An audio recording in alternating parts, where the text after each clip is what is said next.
Donc je vais essayer juste d'enfoncer des portes ouvertes, en reprenant un peu quand même le concept, voilà, certains concepts et puis certaines approches de l'histoire liées à l'énergie. Voilà, déjà la première chose, c'est que l'énergie est là dès que le monde bouge. C'est la marque d'un changement d'état d'un système. Ça, c'est vraiment la définition physique de l'énergie, mais qui s'applique aussi à la dynamique sociale que l'on peut associer à ça.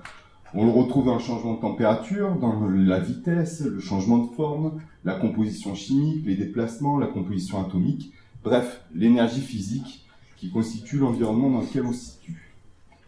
L'énergie propre n'existe pas car la transformation d'un état produit dans tous les cas des résidus. Donc ça fait partie aussi de postulats, mais qui sont quand même importants à rappeler. Il n'y a pas d'énergie qui ne produit aucun résidu. Et il n'y a pas de système productif sans énergie, car c'est avant tout un système de transformation. Et on l'a vu précédemment, l'énergie est la force qui permet la transformation d'un état. Et là, plus sur la question de l'échelle, l'énergie mécanique, elle est quasi nulle par rapport à l'énergie concentrée dans la ressource fossile ou fissile. À titre d'exemple, 1 litre d'essence, c'est une journée de travail de 100 hommes. Voilà, 1 litre d'essence, c'est 100 hommes qui travaillent pendant toute une journée. Ensuite, voilà, on va essayer de retracer, j'allais dire à gros traits, l'histoire de l'énergie de l'humanité au travers de l'évolution des sociétés. Donc la maîtrise énergétique, c'est une histoire lente qui évolue au gré des découvertes sociales puis techniques, mais qui a subi quand même un petit soubresaut au moment de la première révolution industrielle et qui s'est accélérée de manière exponentielle depuis jusqu'à aujourd'hui. L'énergie, il y a fort longtemps, c'était avant tout la force humaine. Et ensuite, le feu est devenu une compensation, un appui énergétique auprès de la population. Ça a évolué, mais la force humaine est restée quand même le modèle énergétique principal au moment de l'Antiquité, et ça a donné l'esclavage. Ensuite, on a découvert quand même l'utilisation de la force animale, qui a permis de soulager un certain nombre de tâches de la part des hommes qui travaillaient notamment la terre. L'énergie a été maîtrisée, la force de l'eau fait partie de ces ressources qui ont été maîtrisées le plus tôt, avec l'énergie hydraulique, de manière à compenser aussi le fait d'exercer une force physique importante pour pouvoir appliquer des tâches mécaniques. Le vent fait partie aussi de ces énergies qui ont été utilisées dans l'histoire. Au Moyen-Âge, la conquête des grands espaces à travers la marine en est une des illustrations, mais aussi les moulins qui ont été des marqueurs forts de l'emprise territoriale et du marqueur territorial des différents espaces dans lesquels on se situe. La force animale a toujours eu sa place, notamment dans le cadre de la révolution agricole. Et le bois aussi est venu compenser, avec au fil de l'histoire aussi une histoire forte. Ça a marqué les paysages, ça a marqué l'aménagement du territoire. L'exploitation de la ressource forestière a été un des éléments clés du développement des civilisations contemporaines à cette époque-là. Et en termes d'aménagement et de l'espace, ça a été quand même un des éléments forts. Et encore, la force que j'ai pu qualifier d'inhumaine, c'est à quel point aussi à l'échelle mondiale, dès le Moyen-Âge, la question énergétique était importante. Elle subissait aussi des évolutions du trafic d'hommes, parce que c'était la ressource la moins chère. Et les choses se sont accélérées. On est passé d'une société dominante agraire artisanale à une société commerciale industrielle. Première étape, ça a été donc cette révolution agricole, avec la mécanisation de la production.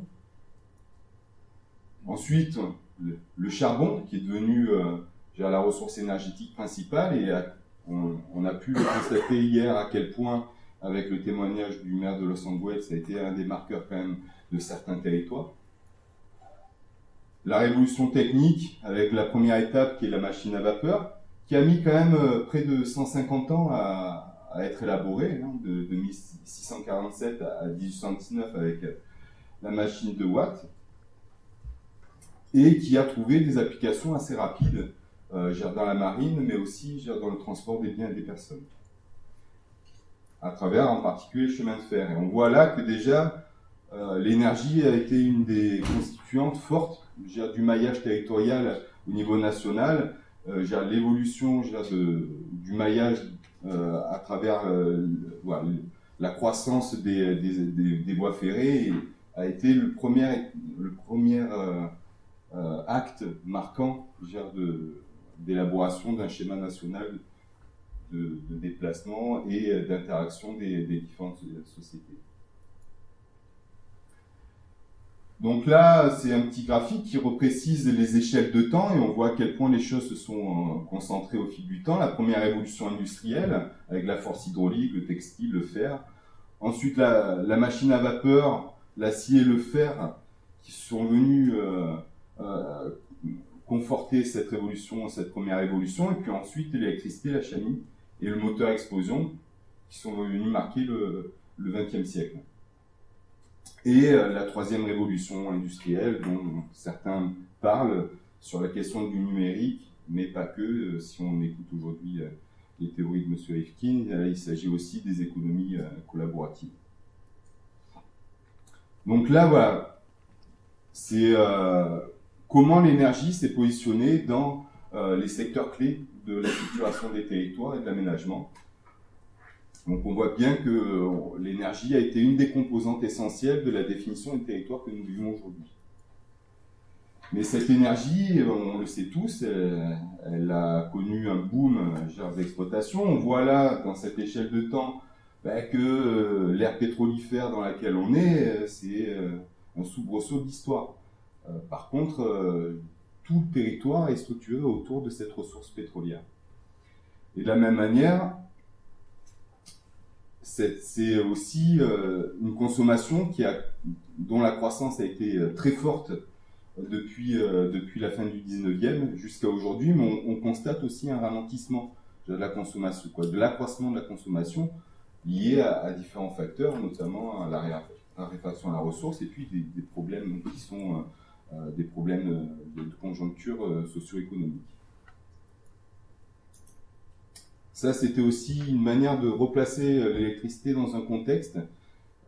L'électricité, en France, on est vraiment un cas à part au niveau mondial, mais avant tout, l'électricité, c'est l'énergie fossile. C'est 60% de l'électricité mondiale est issue de ressources fossiles, et on voit même que les énergies renouvelables au niveau mondial vont au-delà de la production énergétique nucléaire. Donc, voilà, le cas français est vraiment très particulier. Donc on va résumer tout ça à travers une petite vidéo qui va retracer en 3 minutes 300 ans d'histoire énergétique.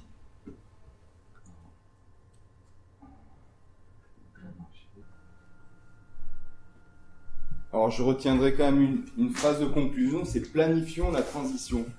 Voilà, donc c'est en ça que l'urbanisme et l'aménagement a un rôle à jouer. Ça doit être un des vecteurs de cette transition énergétique parce qu'il s'agit d'être sur un phénomène d'anticipation et de planification. Alors, on va continuer en allant juste faire une petite séquence d'actualité sur cet été qui a été fort productif en actes législatifs. J'imagine que tout le monde ici est au courant que la loi de transition énergétique pour la croissance verte a été votée, aux côtés de la loi NOTRe, Nouvelle Organisation pour la République, et de la loi Macron. Donc chacun de ces actes législatifs ont intégré certaines notions liées à l'aménagement, l'urbanisme et la transition énergétique. Donc je commencerai juste par les quelques objectifs très ambitieux de la loi PFCV. Diminution de 40%, réduction de 30% de la consommation d'énergie fossile en 2030, ainsi de suite. Et autant dire, ces objectifs, ils vont nécessiter quand même une mise en action de la société qui est loin d'être neutre, et les territoires sont les premiers vecteurs cités par la loi comme étant les acteurs de la mise en œuvre de ces objectifs. Alors, la loi de la transition énergétique croissance verte, sur le bâtiment, il y a une possibilité faite aux collectivités compétentes d'accorder des dérogations au règlement qui feront obstacle à des travaux d'isolation. Donc en fait, il y a à chaque fois des assouplissements qui ont été faits sur la possibilité donnée aux collectivités pour adapter leur règlement aux nouvelles orientations liées à la transition énergétique. La possibilité aussi d'imposer aux nouvelles constructions des exigences allant de la réglementation. La loi Grenelle 2 permettait de fixer des niveaux de performance énergétique à atteindre mais il y avait une insécurité juridique sur le fait que ces prérogatives énergétiques inscrites dans les documents d'urbanisme allaient au-delà d'une réglementation qui s'imposait normalement de fait. Donc ça a été du coup revisité dans le cadre de cette loi et maintenant il est possible dès aujourd'hui, dans les documents d'urbanisme, de demander, d'exiger des bâtiments BPOS si vous souhaitez, ou des BPOS moins 40, dans la réalité de l'économie du territoire et des opérateurs. Faire de la construction publique un levier d'innovation. Donc ça, aujourd'hui, tout bailleur public est incité voire obligé à être exemplaire et à être dans une démarche bâtiment énergie positive. Après, il y a une souplesse qui est accordée à chaque fois que cela est possible. Donc ça c'est une libre interprétation de chacun. Les collectivités devront par ailleurs sensibiliser les habitants et les maîtres d'ouvrage, notamment sur un point qui a été rajouté, l'utilisation des matériaux biosourcés compte tenu de leur capacité de stockage de carbone. Donc ça, l'énergie grise commence un petit peu aussi à rentrer dans la démarche du législateur et de l'instructeur. Et la loi Macron favorise la densification en prévoyant que les règlements d'urbanisme peuvent délimiter les secteurs au sein desquels la réalisation de programmes de logement intermédiaires permet une bonification des droits construits.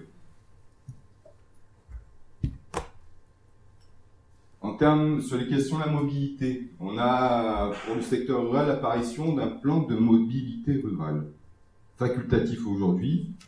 Alors on sait très bien que le facultatif se transforme au fil du temps par des volets contraignants.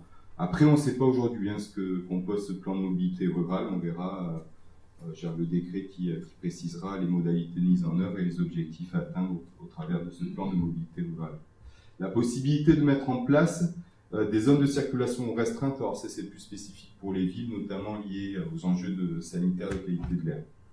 L'obligation d'équiper en borne de recharge toutes les nouvelles aires de stationnement et toutes les aires de stationnement existantes des zones commerciales. Donc ça c'est quand même un point qui est notable. On voit que il y a une vraie volonté de la part du ministère et certainement un peu appuyée par nos amis électriciens de pouvoir faire en sorte que la consommation électrique transite sur la mobilité. Le maire peut réduire les vitesses maximales pour toute ou partie des voies de l'agglomération en dessous des limites du code de la route, et notamment été rajusté eu égard à une nécessité de mobilité ou de protection de l'environnement. Donc ça fait partie des nouvelles possibilités données à la police du maire. Le maire d'une commune située en zone pour laquelle le plan de protection de l'atmosphère a été adopté peut restreindre aussi la circulation. Et les plans de déplacement urbain et plans locaux d'urbanisme intercommunaux doivent être compatibles pour chaque polluant avec des objectifs de protection de l'atmosphère. Alors là, c'est un peu le parent pauvre de la loi de transition énergétique. C'est le volet production énergie renouvelable. Il n'y a pas beaucoup de dispositions. Autant le volet économie circulaire est passé de 4 à 34 articles dans le procédure d'élaboration de la loi, autant le volet énergie renouvelable ne bénéficie de quelques petites améliorations, notamment en termes d'instruction et plus spécifiquement sur le cas des éoliens, de l'énergie éolienne. Voilà. Après, il y a la généralisation de la procédure unique d'instruction, mais on voit qu'il n'y a pas beaucoup d'incitation au travers de la loi. Alors après, là, il y a la question de la gouvernance. Donc bon, il y a une petite consécration pour la région, le SRCAE, le schéma régional climat et énergie, les schémas régionaux d'aménagement. Tout ça va fusionner en un seul et même schéma, le schéma régional d'aménagement de développement équilibré, équilibré du territoire. Et après, aussi une petite évolution de vocabulaire. Les autorités organisatrices de transport se transforment en une autorité organisatrice de la mobilité. Les intercommunalités sont renforcées. Par contre, il y a le paradoxe du conseil départemental qui, faute de ne pas avoir été supprimé, voit quelques de ses compétences disparaître, notamment en termes de mobilité au profit de la région. Mais à contrario, il se voit aussi renforcé, notamment par la légitimité législative donnée aux agences départementales, aux agences d'ingénierie départementale, et notamment leur intervention sur la question de la précarité énergétique, qui était déjà inscrite sur la loi Grenelle 2, mais qui a été renforcée à travers la réalisation d'un schéma des services publics. Et un cas du Grand Paris que j'ai souligné, parce que je me suis posé la question de pourquoi ça a été tant l'occasion d'un débat, mais a été discuté pendant tout au long de la loi, le transfert de la compétence de la régie gaz, du syndicat gaz et réseau de chaleur à la métropole. Finalement, ça a fait flop, mais par contre, la métropole est chargée de la mise en cohérence des réseaux de distribution. Donc, aussi une petite évolution qui peut-être évoluera vers une généralisation à l'ensemble des métropoles.